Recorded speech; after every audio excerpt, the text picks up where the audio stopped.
Hello students, welcome back. मैं expect करता हूं कि आज का वीडियो देखने से पहले इससे बिल्कुल पिछला वाला जो वीडियो था एग्जाम्पलार प्रॉब्लम का ही है वो आप लोगों ने सॉल्व कर लिया होगा और अच्छे से सॉल्व कर लिया होगा। इन वीडियोस को देखने के बाद या तो इन्हीं सवालों को आप दोबारा बनाएं या तो एग्जाम्पलार प्रॉब्लम के जो अगर आपके पास हार्ड कॉपी है तो ठीक है, नहीं तो सॉफ्ट कॉपी आप खोल के उनके सवालों को आप खुद से दोबारा बनाएं। जहां आपको लगता है कि आपको प्रॉब्लम हो रही है आप जरूर रेफर करें, लेकिन मेरे बनाने के बाद अच्छे से उसको एक बार, 2 बार, 3 बार, जितनी बार भी आपको लगता है कि आपको ज़रूरत है, अच्छे से देखिए और समझिए। और मैथ्स में बनाना होता है, सिर्फ़ आप देखेंगे तो आपको लगता है लगेगा कि हाँ, ये तो आ गया, बहुत आसान है, लेकिन जब आप बनाने जाएँगे तो स्टेप्स में आप फँसते हैं। तो मेरा सलाह है कि आप ज़रूर ये देखें, लेकिन देखने के बाद आपके पास जो बुक है उससे बनाएँ। और ये करवाने के बाद मैं हमेशा आरडी, बहुत सारे सवाल जिसमें कि मेंशन नहीं होता है कि मैंने कहाँ से लिया है, उसमें आरडी के क्वेश्चंस भी होते हैं। तो आरडी के क्वेश्चंस भी मैंने इन्वॉल्व किए हुए हैं और एसएल लोनी एक किताब है, उसके प्रॉब्लम भी मैं इन्वॉल्व करूँगा, तो वो मेंशन कर देता हूँ कि एसएल लोनी का सवाल है, आप लोगों के लिए होमवर्क भी छोड़ूँगा और खुद भी मैं सॉल्व करके दिखाऊँगा। तो चलिए मैं आज का वीडियो स्टार्ट करता हूँ, लास्ट टाइम जहाँ छोड़ा था उसके बाद कंटिन्यू करते हैं हम लोग। तो ये है मेरा आज का प्रॉब्लम। लास्ट क्लास में मैंने 4 तक कर दिया था, अगर आपको याद हो तो। हमारे पास है points A 3,1, B 12, -2 and C 0,2 cannot be the vertices of a triangle. That's difficult. This is difficult कि भाई इसको ट्राइंगल का वर्टाइसेस नहीं है, मतलब ट्राइंगल के एंड पॉइंट्स नहीं है, ये कैसे जाना जाएगा? ये मुश्किल काम है। तो चलिए ये मैं आपको बताता हूँ कि कैसे ये हम जानेंगे। इसके लिए मैं क्या करूँगा, एक पिक्चर बना लूँगा। पिक्चर मतलब एक रफ डायग्राम। मैंने हर बार बोला है एनालिटिकल ज्योमेट्री में आप जितना डायग्राम बनाएंगे उतना आपके लिए आसान होगा समझना। हमारे पास ए एक कोई कोऑर्डिनेट है 3,1, बी एक दूसरा कोऑर्डिनेट है जो कि 12, -2 है और सी एक तीसरा कोऑर्डिनेट है 0,2।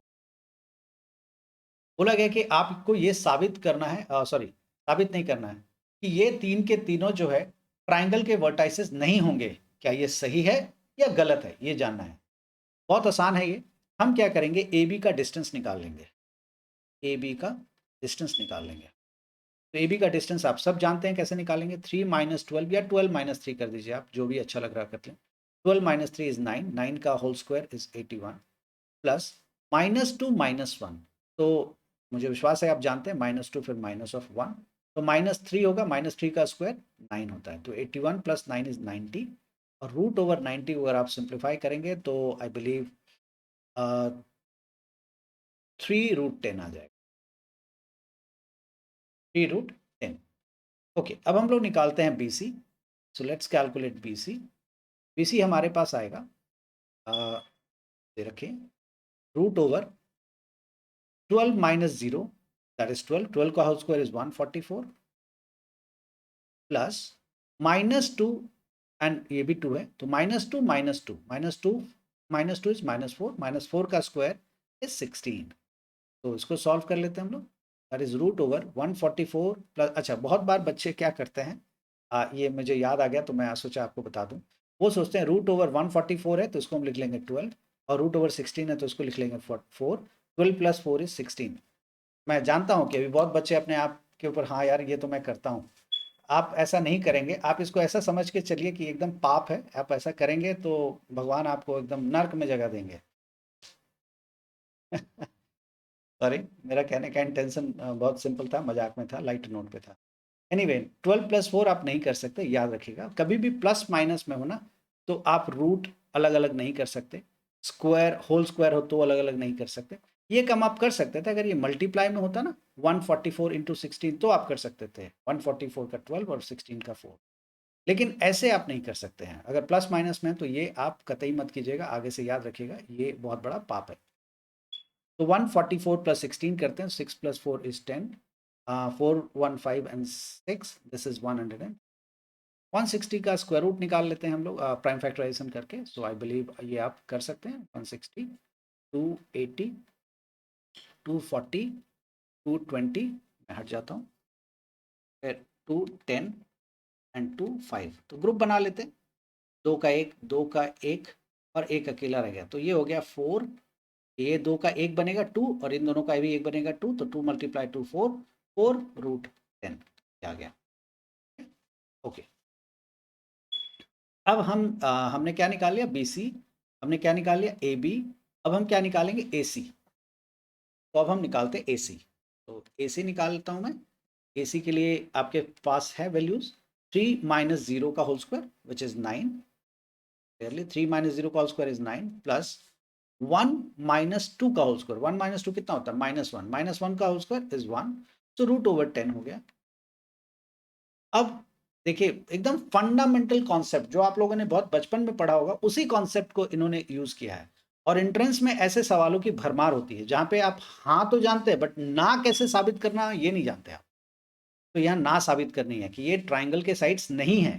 तो देखिए कैसे करेंगे, हम जानते हैं ये बात, आपको याद नहीं होगा बट आप जानते हैं ये बात कि ट्राइंगल का कोई भी दो साइड, और अभी मेरा पिछले वीडियो में देखिएगा एक सवाल में मैंने ये बात बोला भी है कि किसी भी ट्राइंगल में सम ऑफ टू साइड्स जो होता है वो हमेशा ग्रेटर देन थर्ड साइड होता है, या सम ऑफ टू साइड्स कभी भी इक्वल नहीं होता थर्ड साइड के। स्क्वायर ऑफ दोनों का स्क्वायर कर देंगे और जोड़ देंगे तब वो तीसरे के बराबर होगा, लेकिन वो भी राइट एंगल ट्राइंगल में, वैसे नहीं होता है। तो ट्राइंगल में कभी भी दो साइड को अगर जोड़ेंगे ना तो वो हमेशा तीसरे से बराबर होना चाहिए। तो आप देखिए कि क्या कोई भी दो साइड जोड़ के तीसरे से बराबर आ रहा है। अगर आ रहा है बड़ा, बराबर नहीं सॉरी, कोई भी दो साइड जोड़ने के बाद क्या थर्ड साइड से बड़ा आ रहा है, अगर आ रहा है तो ये है, नहीं आ रहा तो नहीं है, इतना ही सिंपल है। देखिए 3√10 प्लस √10, 3√10 प्लस √10 अगर करेंगे तो ये आएगा 4√10। ये है ना 4√10, लेकिन ये तो इक्वल आया, ये तो इक्वल आया। इससे ये पता लगेगा कि ये वाला पॉइंट कोलिनियर है। इससे ये पता लग, तो इनफैक्ट यहाँ ये पता लग गया कि ये कोलिनियर है। अब ट्राइंगल ये निकाल ही नहीं पाएंगे आप, मैं अभी आपको बता दे रहा हूँ, क्योंकि ये कोलिनियर निकल गया। अभी जस्ट मैंने पिछले वीडियो में आप लोगों को समझाया था कि कोलिनियर में यही होता है कि दो टुकड़ों को अगर हम जोड़ दें तो एक पूरा का पूरा डंडा बन जाएगा। मतलब इस पेन को अगर मैं यहाँ से तोड़ दूं और वापस इसको जोड़ दूं तो भले जुड़े या ना जुड़े, लेकिन अगर उसी शेप में कर दूं और इसको पूरा मेजर करूं तो उतना ही आएगा जितना इसको टुकड़ों को जोड़ के आएगा, आना ही है। तो यही हो रहा है यहाँ पे, एक टुकड़ा हमारा ए बी है, उसको उसका लेंथ है 3√10, दूसरा टुकड़ा हमारा सॉरी ए सी है, उसको उसका √10 है। तो 3√10 प्लस √10 4√10 होता है। तो 4√10 है और एक आप देखेंगे 4√10 है, तो दो को जोड़ के थर्ड बन गया ना, इसका मतलब है कि कोलिनियर है, ट्राइंगल नहीं है। लेकिन फिलहाल मैं आगे बढ़ता हूँ। आगे बढ़ने का मतलब ये है कि मैं कुछ और देखता हूँ कि क्या कोई दो को जोड़ के थर्ड से बड़ा आ रहा है, जोड़ते हैं। हमने 3√10 और √10 को तो जोड़ा, अब कोई और जोड़ते हैं। √10 प्लस 4√10 कितना आएगा, 5√10। क्या ये 3√10 से बड़ा है, नहीं। अच्छा 3√10 और 4√10 को जोड़ते हैं, कितना आएगा 7√10। क्या 7√10 √10 से बड़ा है, ऑफकोर्स नहीं। तो आप देख सकते हैं कि ये नहीं हो पा रहा है। तो आप लिखेंगे कि sum of two sides is not greater than third side. Sum of two sides is not greater than third side, therefore the statement is false। ये नहीं हो रहा है, therefore स्टेटमेंट क्या हुआ, फॉल्स हो गया। ओके, उम्मीद है कि ये बात आप समझ गए होंगे। अब मैं नेक्स्ट क्वेश्चन लेता हूं जो कि अच्छा है। बोला गया ए 4,3 है, बी 6,4 है, सी 5,-6 है एंड डी -3,5 है। Are the vertices of a parallelogram. बोला गया कि ये पैरेललोग्राम के वर्टाइसेस हैं, ये सही है कि नहीं है, देखना पड़ेगा। चलिए हम लोग इसको सॉल्व करते हैं। तो इसको सॉल्व करने के लिए मुझे कोऑर्डिनेट लिखना पड़ेगा, तो मैं लिख लेता हूँ 4, 3, 6, 4, 5 - 6, 4, 3, 4, 3, 6, 4, 5 - 3। ये ए है, ये बी है और ये सी है। मैं और थोड़ा सा ऊपर जाके लास्ट वाला देख लेता हूँ। 5 - 6 है और -3 5 है। 5 - 6 है एंड -3 5 है। ये डी है। ये तीन कोऑर्डिनेट्स हैं हमारे पास, सॉरी चार। बोला गया है कि ये पैरेललोग्राम के कोऑर्डिनेट्स हैं, उनके हिसाब से बोला है कि आपको बताना है कि क्या सच में ये पैरेललोग्राम के कोऑर्डिनेट्स हैं या नहीं है। तो देखिए हम कैसे इसको सॉल्व करेंगे। एक पैरेललोग्राम बना लेते हैं बड़ा सा, ताकि हम ठीक से समझ पाए। ओके, अभी हम मार्किंग कर लेते हैं। A which is 4,3, B is 6,4, C is 5, -6 and D is -3,5। ये पैरेललोग्राम मैंने बना। अब बोला गया कि क्या पैरेललोग्राम के साइड्स हैं या नहीं है। तो एक जो आसान तरीका है बट थोड़ा लंबा है, बट वो अगर आपको कभी कुछ याद नहीं रहता तो वो हमेशा आप कर सकते हैं। थोड़ा लंबा जरूर होगा बट एटलीस्ट आप करके तो आ रहे हैं ना। वो ये है कि आप क्या करें, सी डी निकाल लें। सी डी का लेंथ तो आप निकाल ही सकते हैं, मैं विश्वास करता हूँ आप लोग डिस्टेंस फार्मूला कम से कम उससे नहीं निकलवाएंगे। सी डी निकाल लें आप, और ए बी निकाल लें। अगर ये दोनों इक्वल आ जाता है, अगर आ जाता है, इक्वल आ जाता है, उसके बाद आप AD भी निकालेंगे और BC भी निकालेंगे, क्योंकि पैरेलल प्रूफ करने का फिलहाल आपके पास कोई तरीका नहीं है। तो opposite side are equal and parallel होना चाहिए। तो इक्वल तो आप दिखा रहे हैं, पैरेलल नहीं दिखा रहे हैं। तो पैरेलल नहीं दिखा रहे हैं तो आप opposite sides are equal and other opposite side also has to be equal, तभी ये पैरेललोग्राम प्रूव होगा। तो CD इक्वल्स टू AB हो गया। अब आप दिखाएंगे AD इक्वल्स टू BC। अगर ये भी इक्वल हो गया तो आप मान लेंगे कि ये पैरेललोग्राम है बिना किसी झंझट के। मतलब ये वाला साइड अगर इसके इक्वल आ गया और ये वाला साइड अगर इसके इक्वल आ गया तो आप मान लेंगे कि ये दोनों आपस में ये पूरा का पूरा एक पैरेललोग्राम के साइड्स हैं, या फिर वर्टाइसेस जो है वो पैरेललोग्राम के ही दे रखे हैं। लेकिन ये लंबा है, थोड़ा थोड़ा लंबा है, इतना भी नहीं है। हम क्या करेंगे, एक और प्रॉपर्टी हम जानते हैं पैरेललोग्राम, और वो ये जानते हैं कि पैरेललोग्राम का जो डायगोनल होता है ना, ये 2 बार 3 बार मैं यूज कर चुका हूँ, तो आई बिलीव कि आपको अब ये याद हो गया होगा कि पैरेललोग्राम का जो डायगोनल होता है, दोनों डायगोनल्स वो एक दूसरे को ना बाइसेक्ट करते हैं। मतलब ये डायगोनल AC और BD बाइसेक्ट करेगा एक दूसरे को। AC and BD bisect each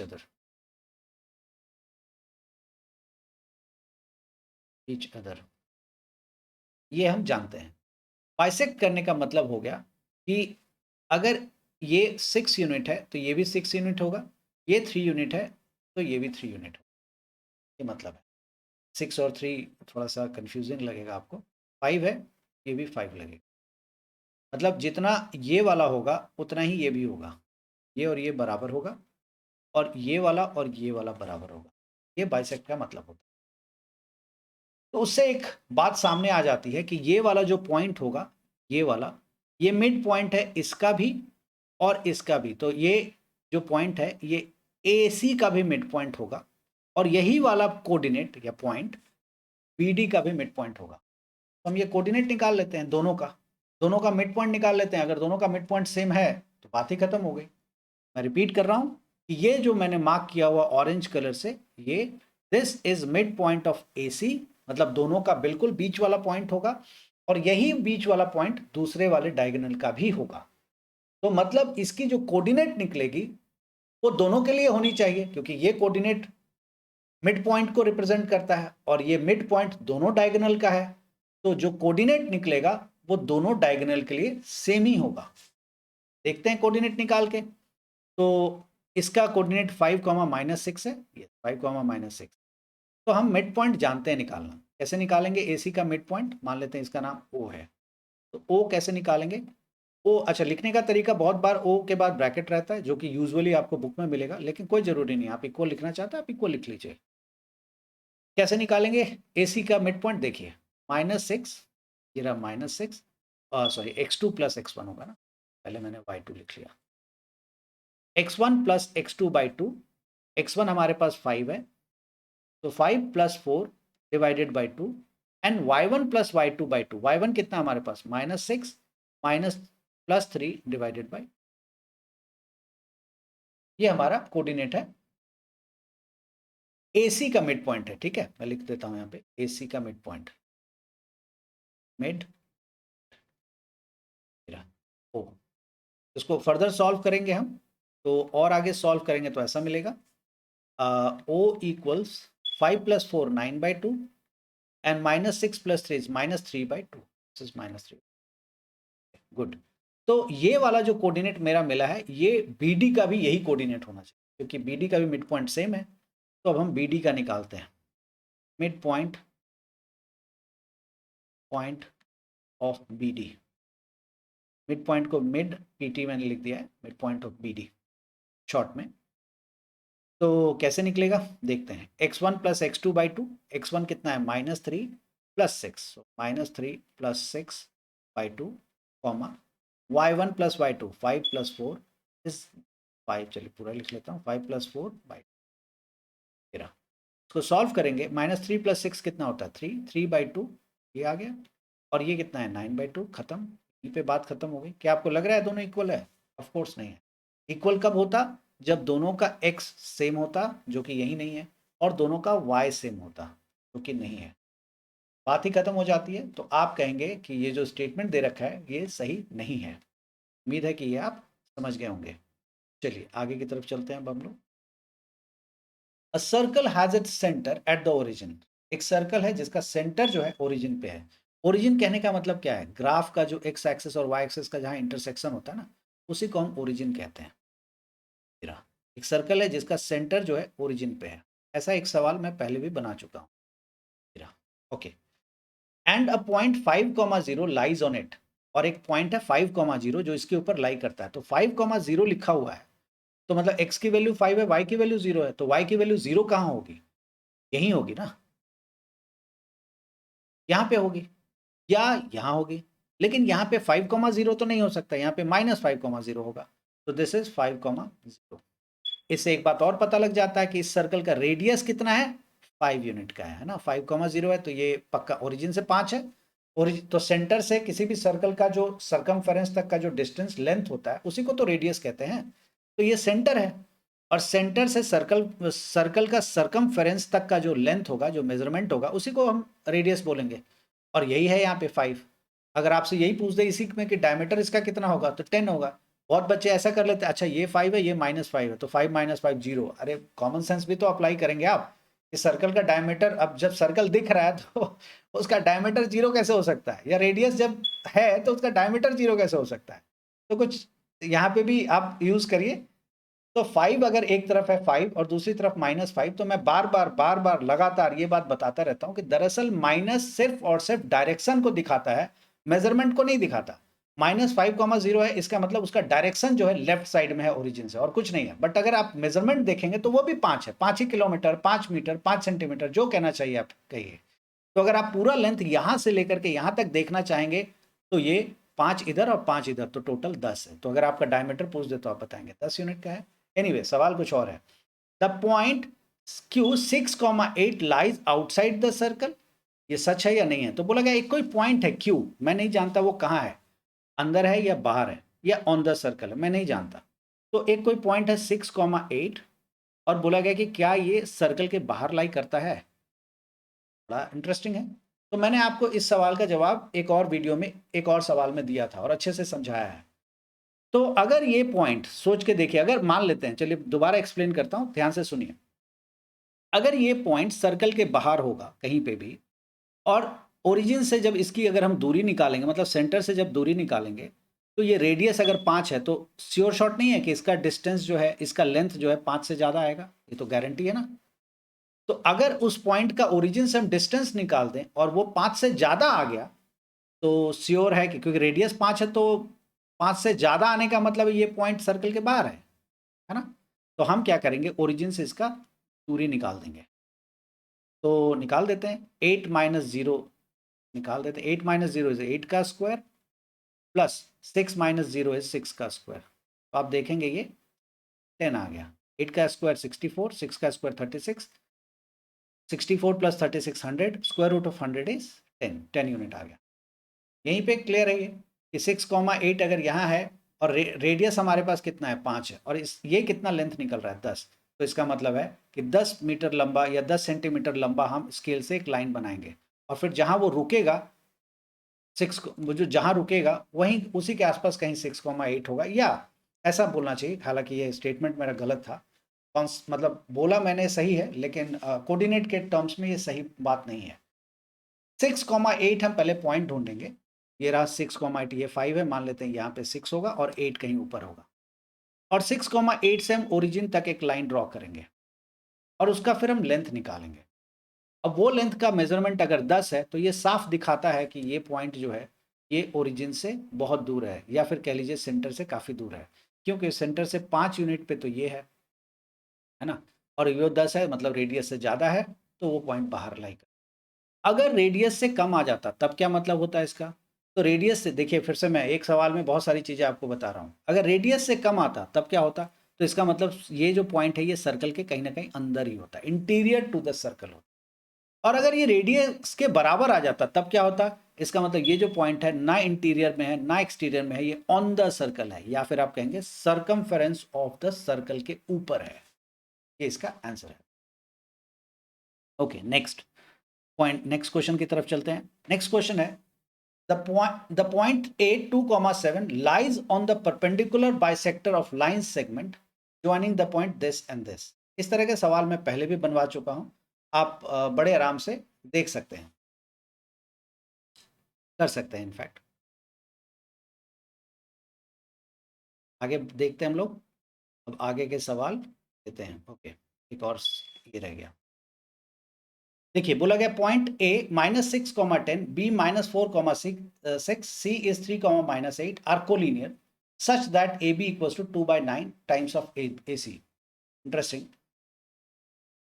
तो देखिए बोला गया कि A B 2/9 times of A C होगा।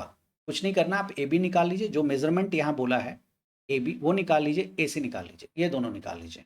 तो देखिए हम निकालते हैं, ए बी निकालते हैं, यहाँ बी सी निकालने की जरूरत नहीं है क्योंकि उसकी जरूरत ये पूछा ही नहीं है वैसा।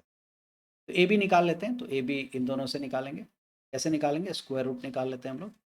-4 एंड माइनस ऑफ -6, तो दिस इज, चलिए मैं लिख देता हूँ, +6 का होल स्क्वायर प्लस -6 -10, 6 - 10 का होल स्क्वायर। तो ये डिस्टेंस निकलेगा इसका 2 का स्क्वायर 4 प्लस 6 - 4 कितना होता है? -6 -10 -4 का स्क्वायर, तो 16 + 4 इज 20, 20 इज 2√5। हमारा ए बी आ गया। अब हम देखते हैं क्या पूछा गया, ए सी। अब ए सी कैलकुलेट, सो ए सी कैलकुलेट कर लेते हैं जी। ए सी है √, देखिए 3 माइनस ऑफ -6, तो 3 + 6 इज 9, 9 का square is 8 plus -8 -10, -8 -10 is -18, that is 18 का स्क्वायर कर लेते हैं। तो 18 का स्क्वायर कितना होगा वो देख लेते हैं। ओके, तो ये 324 हो जाएगा। 324, एक मिनट, 324, और 324 + 81 करेंगे तब कितना आ जाएगा? 405।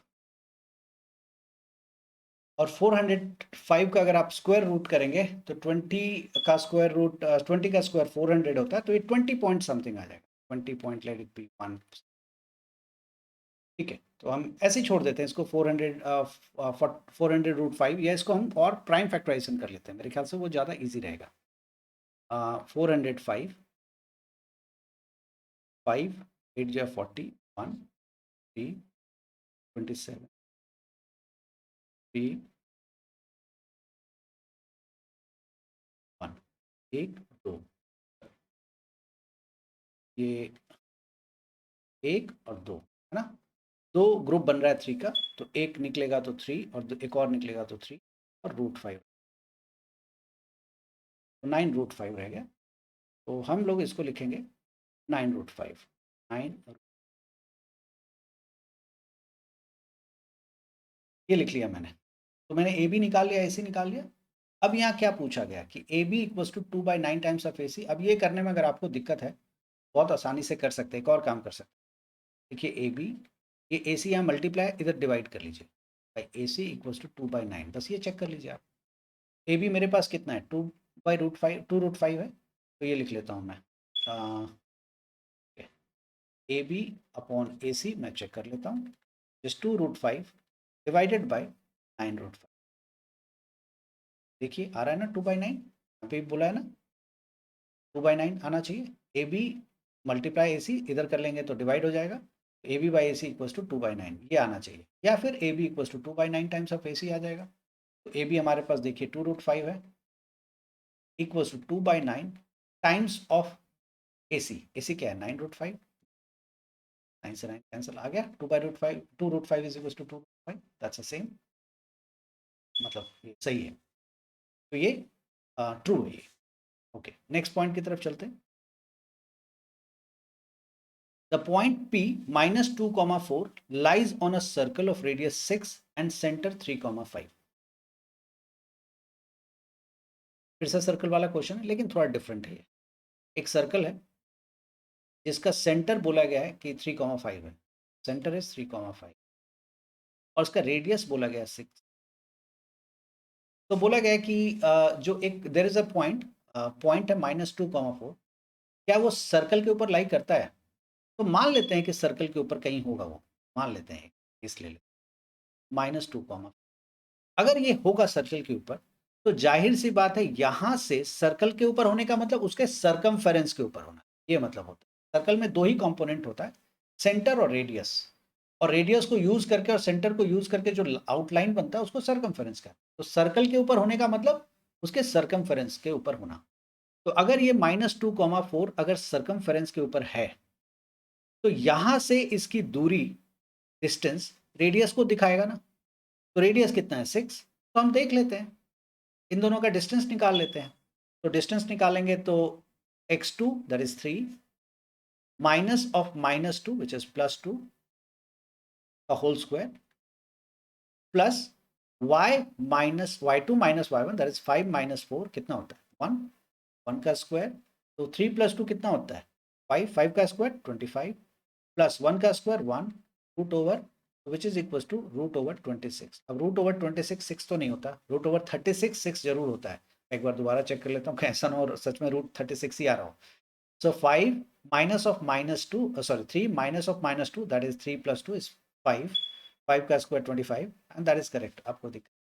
तो √26 है ये। तो √26 6 तो नहीं होता ना, इसका मतलब है कि -2,4 जो पूछा गया है उसके हिसाब से -2,4 उस पर लाई नहीं करता है। किस पे लाई नहीं करता? सर्कल पे लाई नहीं करता। अगर आपसे ये पूछ लिया जाए, अब इसी को सब्जेक्टिव या ऑब्जेक्टिव बना लिया कि भाई कहाँ लाई करता है ये, तो कहाँ लाई करता है आप बता सकते हैं, क्योंकि ये जो लेंथ है √26 ये छोटा है 6 से, है ना। 6 तो बड़ा होगा √26 से। √26 की वैल्यू 5 पॉइंट समथिंग आएगी क्योंकि √25 5 होती है, तो √26 उसे थोड़ी सी ज़्यादा आएगी 5.01 एंड। तो अगर लेंथ 6 से कम है, डिस्टेंस दोनों का, सेंटर का और जो पॉइंट है उसका 6 से कम है, तो 6 से कम होने का मतलब है कि पॉइंट कहीं अंदर ही होगा ना, तभी तो लेंथ सम है। अगर 6 होता तो सरकमफेरेंस होता, 6 से बाहर होगा तो सरकमफेरेंस से बाहर होगा। तो उम्मीद लगाता हूँ कि ये सारी बातें आपको क्लियर हो गई होंगी इन वीडियो से। ये जो ट्रू एंड फॉल्स का क्वेश्चन था वो ख़त्म है। ये वो डेरिवेशन है जिसको मैंने करके अपलोड कर दिया है एरिया ऑफ ट्राइंगल का। ये अगर आप कर लेंगे तो बहुत अच्छा रहेगा आपके लिए, लॉन्ग टर्म में काफ़ी अच्छा रहेगा। और उससे एक सवाल मैंने जो आप लोगों को उस समय करके नहीं दिखाया था वो भी दिखा दिया है, इसमें मिटाया हुआ है, लेकिन अगर आप वीडियो में जाएंगे तो आपको दिख जाएगा, ऑलरेडी किया हुआ है। तो एक्सपेक्ट करता हूँ कि ये आपको अच्छे से समझ में आ गया होगा। और इसके ऊपर जो नेक्स्ट इसका सब्जेक्टिव क्वेश्चन है, थोड़े बड़े टाइप के जो क्वेश्चन हैं, वो मैं इसके नेक्स्ट वाले वीडियो में बना करके आपको अपलोड करूँगा। अभी के लिए इतना ही। इन सभी वीडियोस को आप ज़रूर मन से देखें और भी बच्चों के साथ शेयर करें और कमेंट ज़रूर लिखें और सब्सक्राइब भी करें। Thank you. Bye bye.